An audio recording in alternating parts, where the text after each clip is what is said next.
Hi friends, welcome to 5 Minutes Tech YouTube channel. Here is Samsung Galaxy A14 smartphone.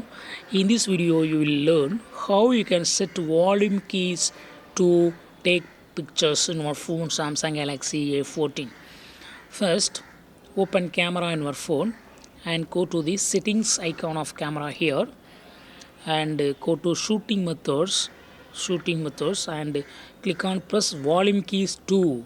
So here you can assign volume keys to three functions. First one is take pictures or record video. Second one is zoom in or out. Third one is control system volume. So first two corresponds to the camera of our phone.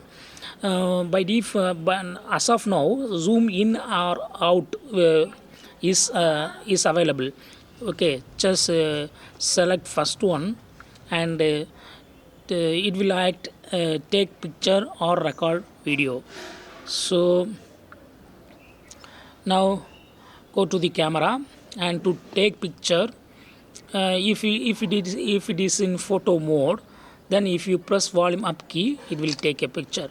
If you press volume down key it will also take a picture. Okay, so both volume up and volume down keys will act like a shutter button of camera of shutter button in your camera of your phone Samsung Galaxy A14. So in this way you can assign a function to the volume key to take pictures in your phone Samsung Galaxy A14.